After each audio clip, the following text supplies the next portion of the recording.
Price lot. நான் இப்போ எங்கே இருக்கேன்னா திருநெல்வேலியில் இருக்கிறேன். உங்களுக்கு எழுத்தெல்லாம் தலைகீழ தெரியும்.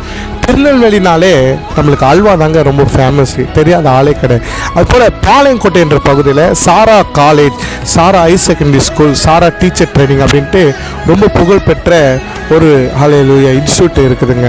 எனக்கு அன்பான தேவனுடைய பிள்ளைகளே, இதை யார் உருவாக்குனாங்கன்னா இங்கிலாந்தில் இருக்கிற ஒரு கிறிஸ்துவ பெண்மணி. அவங்களுக்கு 2 காலுமே முடங்கியிருக்கும். தேவாலயத்திலிருந்து வீட்டுக்கு வருவாங்க, வீட்டிலே தான் முடங்கி இருப்பாங்க. அவங்களுடைய வாழ்க்கை அப்படிப்பட்டது. ஒரு நாள் தேவாலயத்தில் தென்னிந்தியாவிலிருந்து ஒரு ஊழியர் போய் இந்த திருநெல்வேலியில் இருக்கிற பெண்களை குறித்து பேசும்போது அவங்க பாரம் அவங்களுக்குள்ளே உருவாகுது.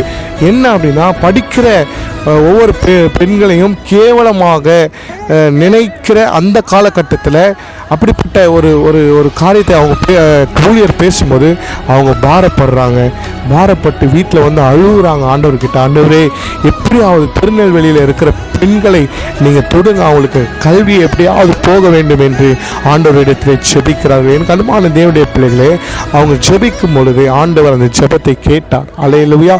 அவங்க 2 காலுமே இல்லை. அவங்க பெற்றோர்கள் தன்னுடைய பிறந்த நாளுக்கு ஆடைகளை வாங்கி தர கேட்டதற்கு அதை மறுப்பு தெரிவித்தார்கள். எனக்கு வேண்டாம் என்று, தின்பண்டங்கள் எனக்கு வேண்டாம், நீங்கள் அதை பணமாக கொடுங்கள் என்று சொல்லும் பொழுது அந்த பணத்தை வாங்கி கொண்டு அதை கொஞ்சம் கொஞ்சமாக சேர்த்து வைத்து இன்னைக்கு அதில் ஒரு பெரிய அல்லேலூயா இன்னைக்கு காலேஜ், பெரிய ஸ்கூல் அப்படின்னு உருவாக்கி கர்த்தர் நாமத்தை மகிமைப்படுத்தியிருக்கிறாங்க. இன்றைக்கி நம்ம எல்லாமே நல்லா இருக்குது. நம்ம ஆண்டவருக்காக எதையும் செய்ய முடியல. எனக்கு அன்பான தேவனுடைய பிள்ளைகளே, ஆண்டவருக்காக எதையும் செய்ய பாரப்படுங்கள். God bless you.